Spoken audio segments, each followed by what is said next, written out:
In just a few years, the United Kingdom is paying the consequences of its exit from the European Union.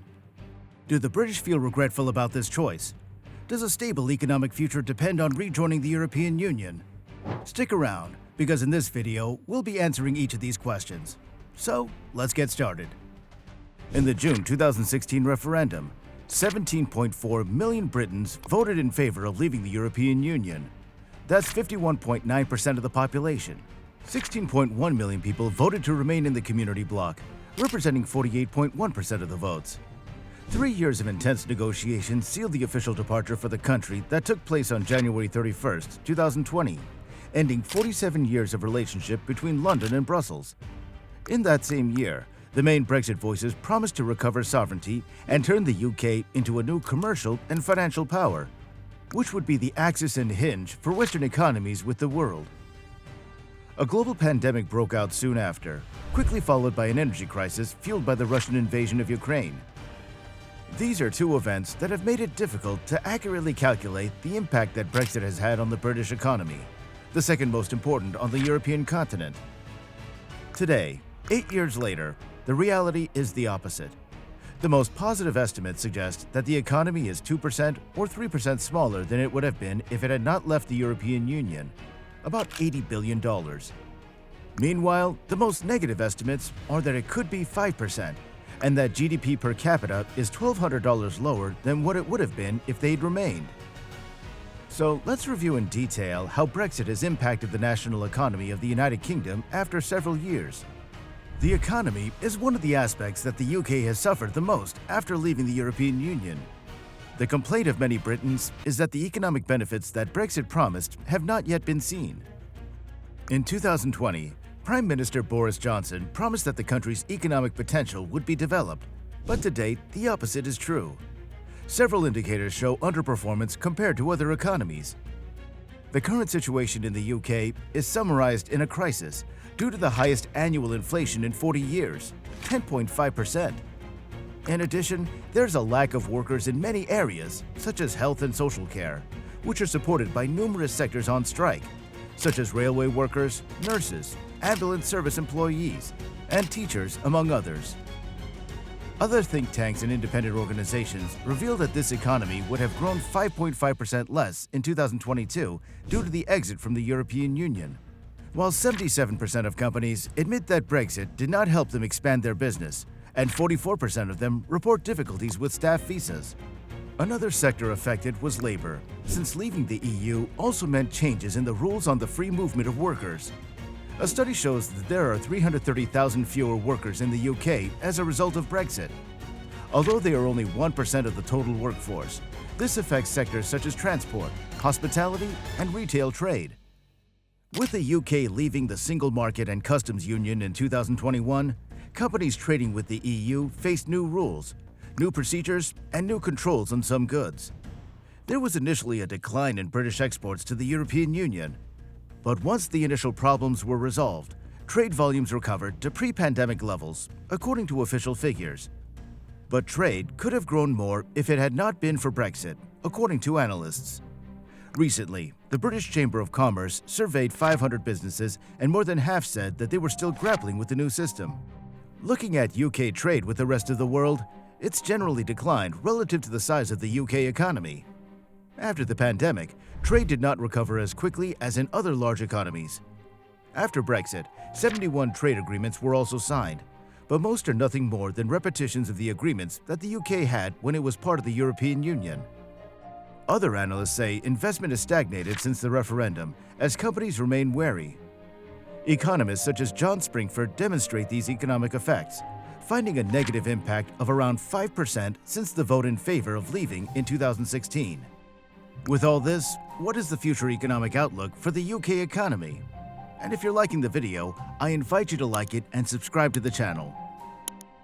In addition to Brexit-related trade disruptions, the UK is likely to continue to be affected by significant supply constraints and acute labor shortages, exacerbated by the war in Ukraine. Business investment will remain subdued due to the higher cost of capital and persistent uncertainty. All of the above adds up to an economy that has underperformed its peers amid recent crises. The UK is the only major developed economy that remains smaller and poorer than before the pandemic, and Brexit may be a factor. Overall, the government's independent watchdog, the Office for Budget Responsibility, believes Britain will ultimately be 4% worse off than it would have been if its people had voted to remain in the EU. Although for many voters, Brexit was more a question of sovereignty than economics, there's still much to resolve. It's not just about the Northern Ireland Protocol, but also permanent arrangements for industries such as financial services, fishing and electric vehicle parts, scientific cooperation, and ways to cut red tape. There may be potential gains, but realizing them is a matter of both political and economic strategy. With everything said above, there's been regret on the part of the citizens of the UK who voted in favor of Brexit. According to a survey carried out in early 2023 by the YouGov company, the majority of Britons, 55%, say that if the EU referendum were held now, they would vote in favor of remaining within. Likewise, 26% thought that a referendum on the issue should be held before the end of 2023, and 39% thought it should be done in the next 5 years. With all this, it's clear to think that the UK's economy would improve in the future if it became a member of the European Union again. Is it possible to return? Different experts agree that it's feasible for the UK to return to the European Union. However, if this situation were to arise, the British would have to apply like any other country. In this context, a process similar to what countries such as Ukraine, Albania, Moldova, or Montenegro are currently going through would have to be initiated. However, the eventual path back to the Union will not necessarily be easy. As the UK left the EU on the 31st of January 2020, it's now considered a third country under EU law. If you ever wanted to rejoin, you would do so through the framework established by Article 49. But this is only part of the membership process. The 1993 Copenhagen criteria also outlines some of the requirements for EU membership. Candidate states may also be subject to other specific conditions, say experts from the British think tank Institute for Government. From IFG, they affirm that the UK would possibly have to meet some additional requirements. Joining the Euro area and Schengen are requirements for new member states, although Denmark has the option not to participate in the Euro, and Ireland has the option not to participate in Schengen. Croatia, Cyprus, Romania, and Bulgaria have not yet joined the Schengen area, but are legally obliged to do so, says Georgina Wright, a researcher at the IFG. Likewise, Wright highlights that London would also have to renegotiate all the refunds and exclusions it had when it was a member of the EU, but this time from a disadvantaged position. They would have to reapply like any country, and absolutely everything would have to be renegotiated. They're outside and do not have any privileges. The process would be complex, which could take years, although it could be less than 10.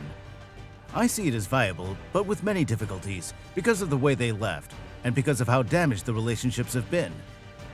Perhaps they'd be asked for additional things, such as entering the Euro or providing compensation for the time that they've been abroad. The UK will turn up, and the EU will want the UK back, but only when there's a consistent large majority of UK voters in favor for a significant period of time. Enough to make it clear that Brexit will not happen again. So, there's not much point in speculating now about the detailed process. The truth is that despite this, none of the main parties has proposed a return to the community club. With all this, I ask a question to you who are watching this video. Should the UK become a member of the European Union again? If you like the video, I invite you to subscribe and leave your like for more videos like this one. We'll see you next time.